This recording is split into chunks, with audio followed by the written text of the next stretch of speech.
नमस्कार विद्यार्थियों, मैं शक्ति सिंह शेखावत अपने YouTube चैनल इजी मैथ्स पर एक बार फिर आपके लिए मैथ्स का बहुत ही शानदार टॉपिक लेके आया हूँ।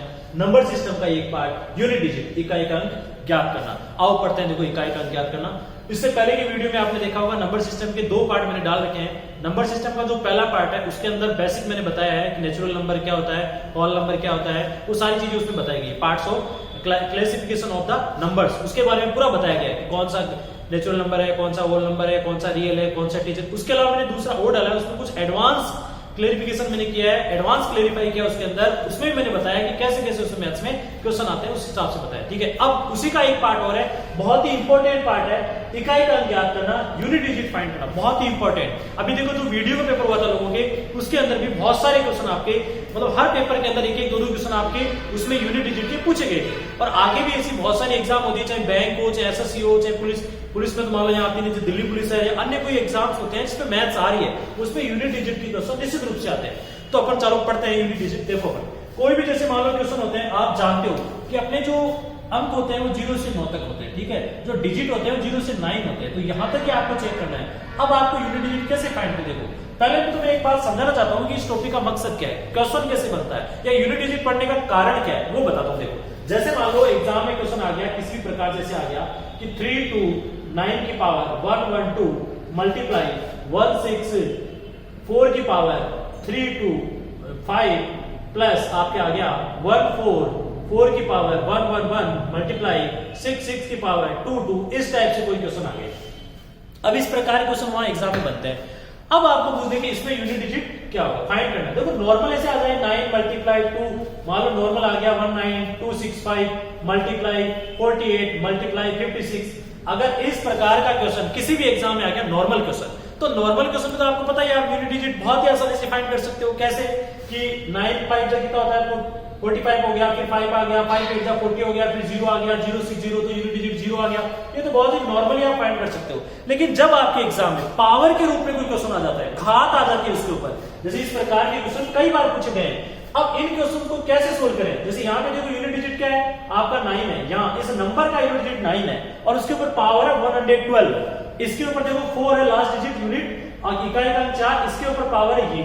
अब यहाँ पे मेन पावर नहीं है, मेन है इस यूनिट डिजिट, जो नंबर होता है उसकी यूनिट डिजिट के अकॉर्डिंग आपको फाइंड करना होता है यूनिट डिजिट। अब इसको कैसे फाइंड करते हैं, क्वेश्चन ऐसे बनते हैं, क्वेश्चन मैंने बता दिया है क्वेश्चन कैसे बनते हैं। अब आपको फाइंड करना कैसे करें वो देखो, मैं बताता हूँ आपको। देखो, 0 से 9 तक आपके नंबर होते हैं, 0 से 9, 0 से 9, 0 to 9 आपके डिजिट होते हैं, उसके अकॉर्डिंग जो नंबर बनते हैं कैसे करते हैं, आओ देखें। देखो इधर देखो साहब, सबसे पहला जो रूल बनता है वो रूल क्या बनता है, देखो मैं आपको बताता हूं। सबसे पहला रूल इससे बनता है, मैं ज्यादा थ्योरी और ज्यादा लैंग्वेज और ज्यादा लंबा चौड़ा मेथड नहीं बता रहा, बिल्कुल नॉर्मल तरीके से, बेसिक तरीके से, कि आप देखते आपको समझ भी आ जाए सभी विद्यार्थियों को, और उनको एकदम क्लियर भी हो जाए, उनकी कोई दिक्कत नहीं उनको। तो देखते देखो साहब, इसके अंदर क्या होता है, जैसे आप जानते हो 0 की सभी घातों में इकाई का अंक 0 होता है। मैंने क्या बात बोली, 0 की सभी घातों में इकाई का अंक 0 होता है। इसका मीन क्या हुआ, अब कोई बोले यार इसका मतलब क्या, इसका मतलब ये है कि जैसे मान लो 10 है, इसमें यूनिट डिजिट 10 है, 10 की पावर 1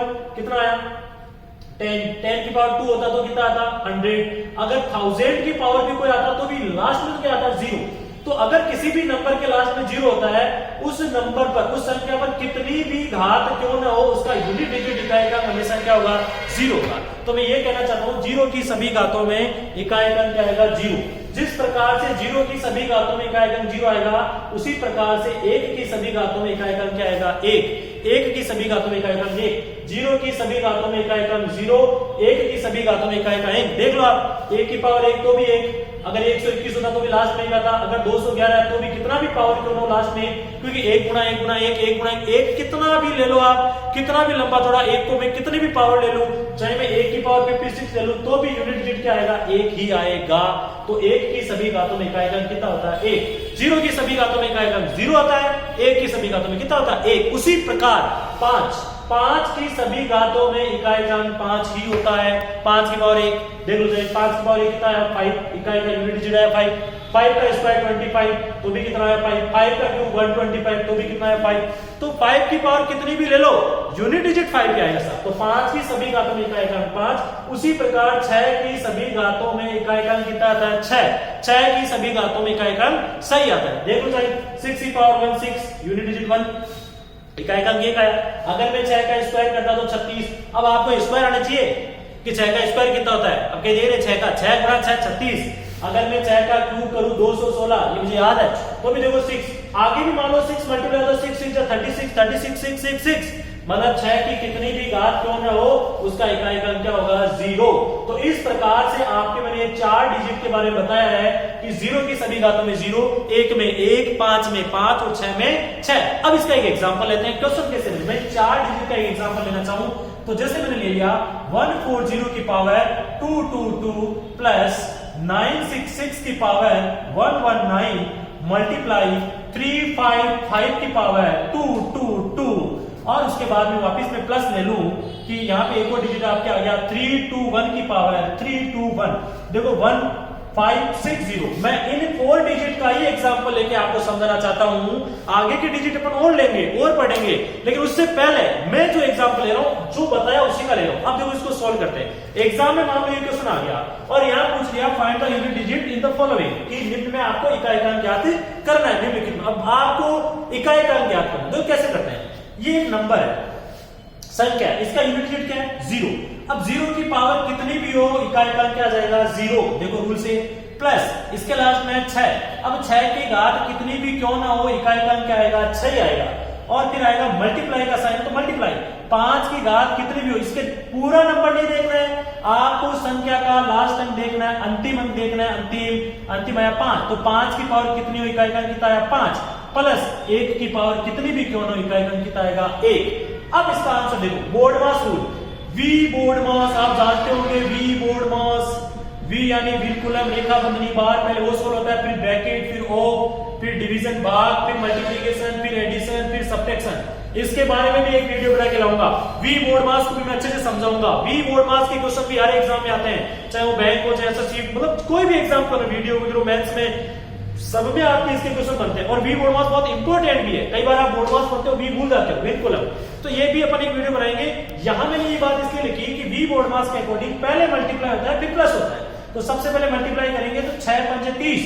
अब 6 पंजे 30 हुआ और 30 में भी इकाई का अंक कितना आया 0। तो यहां से आ गया 0 प्लस इधर पहले से क्या था 0 प्लस यहां क्या था 1 1 प्लस 0 बराबर कितना आया 1। तो इस क्वेश्चन में आंसर क्या आ गया 1। मतलब अगर ऐसा क्वेश्चन आता है तो बताओ इसका आंसर क्या आ गया 1। अगर ऐसा क्वेश्चन आया इसमें इकाई का अंक पूछ लिया कि इसको सोल्व करने पर यूनिट डिजिट क्या आएगा 1 आएगा साहब। इस प्रकार से अपन ऐसे क्वेश्चन ज्ञात करते हैं। चलो चलते हैं आगे की डिजिट के लिए। अगर ये बात आपको समझ में आ गई है तो बढ़िया बात है, नहीं आई तो कोई बात नहीं है, दोबारा आप वीडियो को पॉज करें, दोबारा देखें और वापिस समझ सकते हैं। एक बार फिर बोलूं 0 की सभी में 0, 1 में 1, 5 में 5 और 6 में 6। बाद में पूरा वीडियो ले लेंगे, पूरा अपन एग्जांपल उसके ऊपर ले लेंगे। देखो साहब आगे दूसरा रोल करते हैं, दूसरा नियम देखो साहब, देखो साहब पढ़ो, सभी विद्यार्थी पढ़ो, बहुत अच्छे से पढ़ो, अच्छे से पढ़ाया जाएगा, एक एक बात समझाई जाएगी, हर एग्जाम में क्वेश्चन आएगा, कोई दिक्कत नहीं, बस आप तो तैयार हो पढ़ने के लिए बहुत ही शानदार तरीके से। देखो साहब आओ दूसरा रूल, अपन ने इतनी देर बात की, देखो ये सेकंड वाला रूल है वो फर्स्ट था।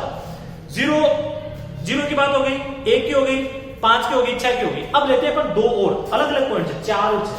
देखो 4 एक डिजिट आपका आता है 4, 4 की सभी घातों में इकाई का या तो आता है 4 और या कितना आता है 6, और एक होता है 9, 9 की सभी घातों में इकाई का या तो आता है 9 या कितना आता है 1। अब देखो ये दो ही क्यों आते हैं, अगर घात विषम हो, अगर पावर ओड हो तब तो 4 में 4, 9 में 9। अगर घात आ जाए सम इवन में आ जाए तो 4 में 6 और 9 में कितना आ जाता है 1। बोले ये बात कैसे बता रहे हो आप, देखो मैं बताता हूं आपको। देखो साहब देखो इधर देखो, 4 की घात ये कितना हुआ 4, ये घात कैसी है विषम। कल ही बताया था मैंने परसों वीडियो में, विषम संख्या ऐसी संख्या है जिसमें 2 का भाग पूरा पूरा नहीं जाता, जैसे 1 3 5 7। तो ये देखो ये आ गई विषम। अब यहाँ 4 का स्क्वायर ये आ गई सम, तो कितना आता 16, फिर 4 का क्यूब 64, यहाँ पे आ गया 4, फिर 4 के बाद 4 लेता, तो यहाँ देखो 4 आया, फिर 4 4 16, 4 4 16, फिर 4 6 24 4, फिर 16, मतलब 4 6 4 6 4 6, कितनी भी पावर ले लो ये 4 6 4 6 4 6 आएगा।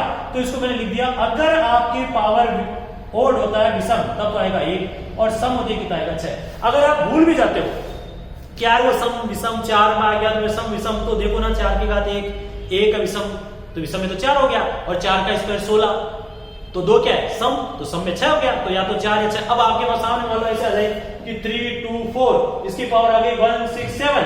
आपको पता है घात कैसी है विषम, इसमें 2 का भाग नहीं जा रहा है, कैसे पता लगाओगे धोखा नहीं जा रहा है? लास्ट के अंक में 10, अगर अंतिम अंक जो होता है, अंतिम इसका डिजिट जो है वो सम होना चाहिए, 0 होना चाहिए, 0 भी एक सम होता है, सम होना चाहिए, इतने में आपको पता लग जाएगा। अब यहाँ देखो ये विषम घात है, इसलिए 4 का विषम घात होता है तो कितना आता है 4। अगर 168 होता सम होता तो यूनिट डिजिट कितना आ जाता 6, तो सम में तो आ जाएगा 6 और विषम में 4। इसी प्रकार 9 में देख लो आप, इसी प्रकार आपका 9 में होता है, इसी प्रकार आप 9 में सोल्व कर सकते हो। देखो कैसे करें 9 में, देखो देखो इधर देखो, देखो रे देखो, समझो समझो, आ जाओ देखो इधर। 9 की पावर एक कितना हुआ 9, 9 का स्क्वायर कितना हुआ 81, 9 का क्यूब कितना हुआ 729। अब देखो कभी 9 कभी 1 फिर 9 फिर 9 9 81 का 1 फिर 9 1 9, तो 9 1 9 1 9 1 इस प्रकार से चलते जाते हैं, है ना। तो अगर इसमें भी भूल जाओ तो 9 की पावर 1 क्या है विषम, तो विषम में 9 और सम होती है 9 का स्क्वायर 81 में 1, तो सम में 1। तो याद रखें 9 में होता है 9 या 1। देखो इसको आपको रटने की जरूरत नहीं है, सम विषम इसको ना रटो आप तो इतना याद रखो कि 4 में या तो 4 होता है या 6 होता है, और 9 में या 9 होता है या 1 होता है, बस इतना याद रखो। अब आप कंफ्यूज हो गए सम विषम में, तो इसको रटना नहीं है। आप इसे देखो 4 की घात 1 है विषम, 4 आ गया, तो 4 की विषम घात होती है 4 का स्क्वायर 16 में क्या है स्क्वायर है, तो घात 2 है, 2 है तो सम में 6 आ गया, बस ये याद रखो। इसी प्रकार 9 में होता है, इसी प्रकार 9 में लेंगे अपन कि 9 की पावर 1 9 और 9 का स्क्वायर 81, तो विषम में तो क्या आ गया 9 और सम में कितना आ गया 81 आया, 1 आ गया। तो इस प्रकार से आप कर सकते हो। तो इसका एक एग्जांपल लेते हैं। अब देखो पहले वाले का, इसका मैं मिक्स एग्जांपल लेता हूं। 0 का 0, 1 का 1, 5 का 5, 6 का 4, 4 का 4 या 6 और 9 का 9 या 1। अब दोनों का मैं मिक्स लेता हूं। देखो आ जाओ, देखो इधर देखो साहब करते हैं साहब। देखो जैसे मैं एक एग्जांपल ले लूं इनका कि इस प्रकार से कोई एग्जाम में क्वेश्चन आ गया, जैसे 3 2 5 की पावर 119 मल्टीप्लाई 564 की पावर 326 प्लस 429 की पावर 119 मल्टीप्लाई 94 की पावर 37 प्लस 99 की पावर 90 में ले लिया, जैसे मान लो यहाँ 80। अब ये अब इसमें ऐसा क्वेश्चन आ गया एग्जाम में, इस प्रकार का एग्जाम में क्वेश्चन आ गया। क्वेश्चन आने के बाद में आपसे सभी से जो भी कॉम्पिटिटर है उनसे पूछ लिया गया इसमें इकाई का अंक क्या होगा साहब, इसमें इकाई का अंक क्या होगा। तो आओ देखो करते हैं। देखो साहब अभी थोड़ी देर पहले बताया था 5 की कितनी भी घात क्यों ना हो इकाई का अंक कितना होता है 5। अच्छा 4 आ गया तो 4 में क्या होता है या तो 4 या 6। कैसा है ये 326 सम, तो सम होते क्या आ जाएगा 6 आ जाएगा। प्लस 9 में क्या होता है 9 की घात कितनी भी हो या होता है 9 या 1। अब ये कैसी है विषम, तो विषम में क्या आएगा 9। देखो विषम घात में 9 की पावर 1, विषम घात में क्या आएगा 9, तो यहां से इकाई का आ गया 9। फिर आया 4, अब ये 4 की घात कैसी है विषम, तो विषम में कितना आएगा बताओ 4 या 6 होता है। अब यहाँ पे कितना था जो सम था, तो सम में कितना आ गया 6। ये विषम है 37, तो कितना आएगा 4, विषम में आ गया 4 प्लस फिर आपके आ गया 9। अब ये 9 की पावर कैसी है, देखो कोई भी नंबर है उसका इकाई का अंक क्या है 9। अब घात कैसी है सम, तो 9 में जब सम होता है तो सम घात में 9 में कितना आ जाता है 1। अब बोर्ड मास रूल के अकॉर्डिंग सोल्व कर लो साहब। पहले क्या होगा गुणा, इस गुणा को करो 6 पंचे 30, यहाँ 30 होता है लेकिन 30 का इकाई का अंक 0 प्लस इसको गुणा करो 9 चौक 36। अब 36 होता है लेकिन 36 में इकाई का अंक क्या है 6 प्लस 1, तो 6 में कितना आ गया 7 आंसर आ गया। ये आपने आंसर कर दिया एकदम सही और आपको नंबर मिल गया 1। बढ़िया तरीके से आप अपने लक्ष्य की तरफ एक कदम और बढ़ गए और आपका एक नंबर और आ गया साहब। ठीक है साहब, चलो आगे बढ़ते हैं। देखो बिना वक्त गवाए टाइम गवाए, देखो विद्यार्थियों एक बात और बताऊं आपको मैं, अभी मुझे थोड़ा स्पीड लेके चलना पड़ रहा है, थोड़ा मुझे तेज बताना पड़ रहा है। क्यों? अभी मुझे वीडियो अपलोड करने पड़ रहे हैं, ठीक है, तो वीडियो की लेंथ ना बढ़े इसलिए मैं थोड़ा फास्ट। तो आप क्या करें, अगर आपको कोई बात समझ में नहीं आई या आपको लगे कि थोड़ा स्पीड तेज है या मान लो वो समझ में नहीं आ रहा, तो आराम से उसकी स्पीड को कम करके या मान लो वीडियो को पॉज करके आराम से देख के समझे। और फिर अपन क्या करेंगे, जैसे ही अपने लाइव होने का प्रोसेस हो जाएगा, मैं आराम से घंटे 2 घंटे में लाइव क्लास कमेंट्स के द्वारा आप मुझे क्वेरी करेंगे, क्वेश्चन पूछेंगे, मैं आपको जवाब भी दूंगा।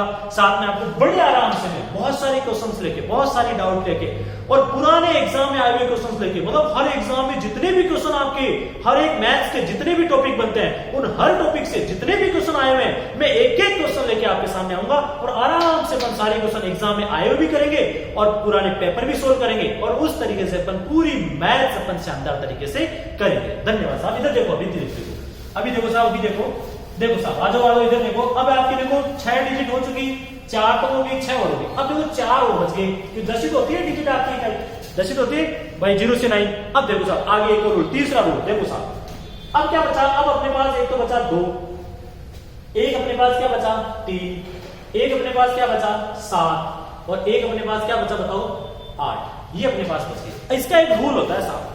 अब रूल क्या होता है देखो मैं एक बताऊंगा, आप लिख रहे हो लिख भी सकते हो आप।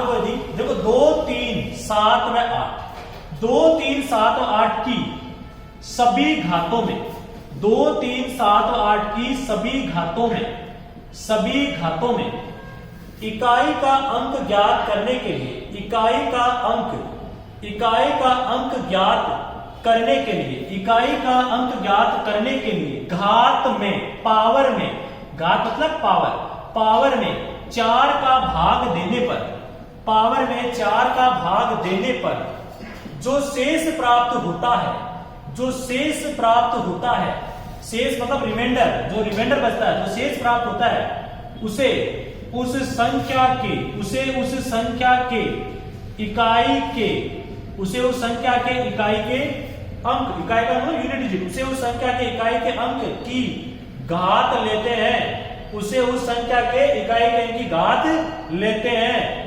यदि शेष शून्य प्राप्त हो, यदि शेष शून्य प्राप्त हो तो घात पावर 4 लेते हैं। तो कितने लेते हैं? 4 लेते हैं। उससे आपको क्या प्राप्त हो जाएगा? इकाई का अंक प्राप्त होगा, उससे इकाई का अंक प्राप्त होगा। देखो ये रूल मेरे को लिखाना पड़ रहा है, ये थ्योरी मुझे लिखानी पड़ी, ये रूल मुझे बताना पड़ा क्योंकि ये रूल इसमें लगता है। किसमें लगता है? अब ये रूल देखो सब में लगता है, 0 वाले में लगेगा, 4 में भी लगेगा, 5 में लगेगा, 6 में भी लगेगा, 9 में भी लगेगा, सारी डिजिट में लगेगा। लेकिन सारे में क्यों लगाए बताओ विद्यार्थियों, क्यों लगाए? जब अपन को पता है कि 0 की कितनी हो 0 आएगा, 1 की कितनी हो 1 आएगा, 5 की कितनी हो 5 आएगा, 6 की कितनी भी हो 6 आएगा, और 4 की कितनी भी घात हो, कितनी भी पावर हो 4 या 6 आएगा, विषम में 4 सम में 6। 9 की कितनी भी घात क्यों ना हो, या तो 9 आएगा या 1 आएगा, विषम में 9 आएगा, सम में 1 आएगा।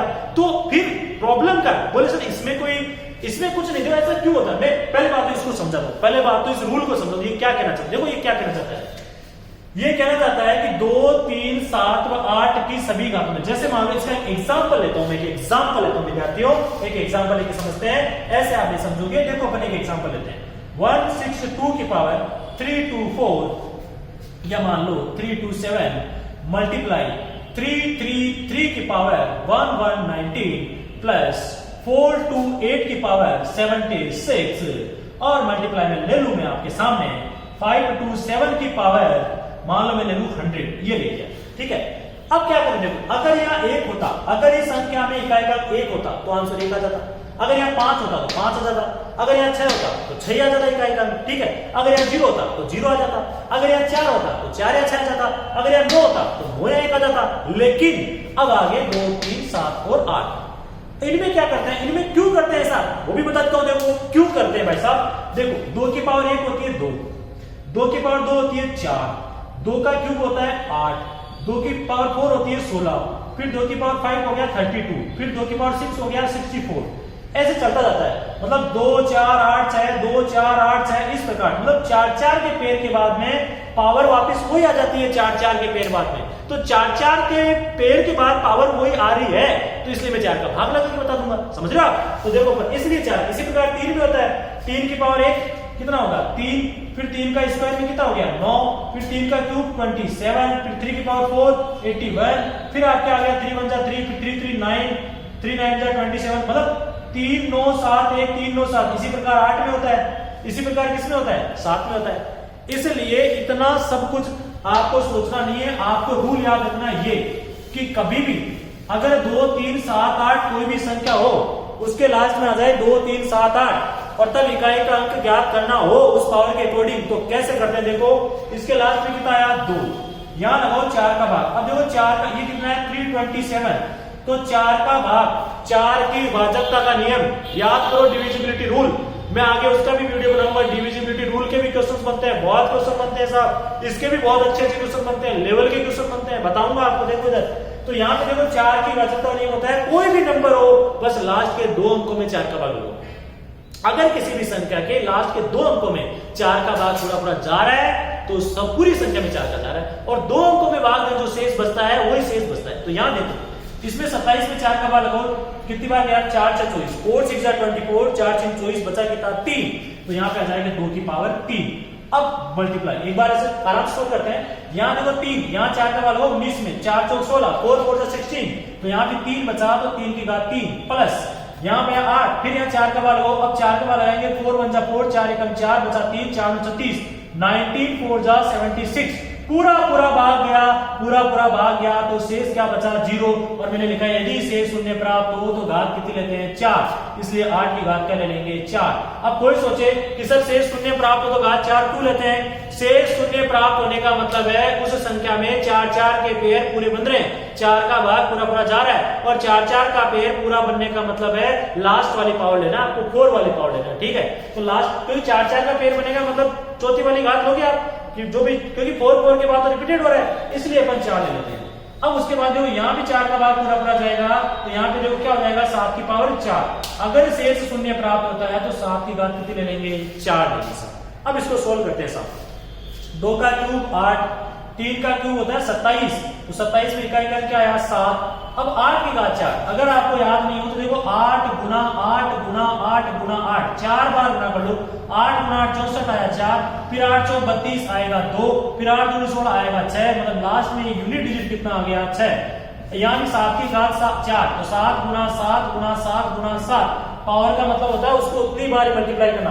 7 गुना 7 49 का आया 9, 9 गुना 7 63 का आया 3, और 7 गुना 3 21 का आया 1, इसका मतलब यूनिट डिजिट कितना आ गया 1, तो यहां से आपका आ गया 1। दोबारा देख लो, 7 को 4 बार, 7 7 49, 7 7 49, 9 आएगा, 9 7 63, 3 आएगा, 3 7 21, 1 आ गया। तो 4 वाली पावर पर 7 में तो 1 आएगा, और 8 में 4 वाली पावर पर 6 आएगा। अब इसको सोल्व कर लो आप। पहले क्या करते हैं मल्टीप्लाई, 8 2 7 56, 8 7 56, यूनिट डिजिट आया 6, 6 1 6, तो यूनिट 6 6 12 है, तो यहां से यूनिट डिजिट क्या प्राप्त हुआ 2। तो बताओ इसका आंसर क्या हो गया? इस पूरे क्वेश्चन का आंसर हो गया 2। अरे क्या हो गया 2। इस प्रकार से अपन यूनिट डिजिट फाइंड कर सकते हैं। आप आराम से पोज करके इस रूल को पढ़े, रूल को समझे, शायद रूल को समझ गए होंगे। अब ये रूल अपन उसमें भी लगा सकते हैं, 0 आ जाए 5 आ जाए, लेकिन उसमें क्यों लगाऊं मैं रूल? मैं भाग लगा के वो आंसर वही आना है, लेकिन क्यों लगाऊं? क्यों? मुझे पता है 0 में 0 की कितनी बात हो, 0 आएगा, और उसमें 5 में 5 आएगा, 6 में 6 आएगा, ठीक है, और 1 में 1। अब एक काम करो आप सभी विद्यार्थियों, मैं एक क्वेश्चन लिख देता हूं, अगर आप कमेंट के अंदर उस क्वेश्चन का जवाब दे पाओ तो देना, जरूर देना विद्यार्थियों, जरूर देना। अपन देखो सारे नंबर पढ़िए, ठीक है। अब मैं पूरे 10 डिजिट का एक क्वेश्चन दे रहा हूं, उसमें मुझे यूनिट डिजिट फाइंड करके आप मुझे उसका जवाब देना, पूर्ण रूप से जवाब देना। देखो मैं क्वेश्चन लिखता हूं आपके सामने, कि जैसे आपके सामने आ जाए, पूरा क्वेश्चन लिख रहा हूं, आप मुझे जवाब देना 1 2 1 की पावर 1 1 1 प्लस 36 की पावर 29 मल्टीप्लाई 44 की पावर 32 प्लस 90 मान लो 9 की पावर 31 मल्टीप्लाई 82 की पावर 56 प्लस 38 की पावर 47 मल्टीप्लाई, अगर मैं और ले लो, यहाँ पे देखो 1 आ गया, 2 आ गया, 3 ले लेते हैं अब 3, 73 की पावर 113 आ गया, 4 आ गया, 5 नहीं आया तो 5 ले लेते हैं, 55 की पावर 111, तो 5 आ गया, 6 आ गया, 7 यहाँ पे नहीं है अभी, तो 7 और ले लेते हैं। अगर मैं और यहाँ लेना चाहूँ तो देखो मल्टीप्लाई 77 की पावर 11, मान लो मैंने ले लिया 11 ना लेके 77 की पावर ले लिया मैंने 32, तो यहाँ पे 7 आ गया, 8 आपके सामने आ चुका है, 9 आ चुका है, 0 नहीं आया, और 0 में आप सभी जानते हो, अगर 0 में लेना चाहो तो 0 भी आप जानते हो, 0 की पावर हमेशा क्या होती है 0। तो मैंने देखो 0 को छोड़ा है, बाकी पूरा एक क्वेश्चन बना दिया। अब मुझे इस क्वेश्चन में यूनिट डिजिट फाइंड करके आप इस वीडियो के अंदर लास्ट में कमेंट करके बताएं कि इसमें यूनिट डिजिट क्या है, वो आप मुझे कमेंट करें, ठीक है। सभी विद्यार्थियों से निवेदन है, इस क्वेश्चन को आपको फाइंड करना है, पूरे क्वेश्चन को, और फाइंड करके उसमें कमेंट करके बताना है। ये 0 से 9 तक के जितने भी थे उनके मैंने इकाई बता दिए। फिर भी कोई बात समझ में आप कमेंट करें, आप बोल करके दोबारा समझे, मैं और बता दूंगा, ठीक है। अब देखो क्वेश्चन में और लेके आ सकता था, आपके कोई विद्यार्थी सर एग्जाम्पल और बताओ, मैं एग्जाम्पल और बताऊंगा आपको, क्वेश्चन भी लेके आऊंगा, पीडीएफ भी सेंड करूंगा, लेकिन उसके पहले आप एक बार फिर से मैं अंतिम समय में कहना चाहता हूँ, लास्ट में कहना चाहता हूँ कि आप इस वीडियो को ज्यादा ज्यादा लाइक करें, इसको सब्सक्राइब करें। हमारे चैनल इजी मैथ्स, मैंने चैनल का नाम दिया इजी मैथ्स, उस इजी मैथ्स को आप इतना सब्सक्राइब करो, इतने सब्सक्रिप्शन अपने पास हो जाए कि अपन बढ़िया तरीके से पढ़ें और बढ़िया अपन उसमें लाइव आकर मैं एक एक चीज समझा सकूं। ये आपसे मेरा निवेदन है। बाकी आपने बहुत अच्छा साथ दिया, बहुत बहुत धन्यवाद। जय हिंद, जय भारत।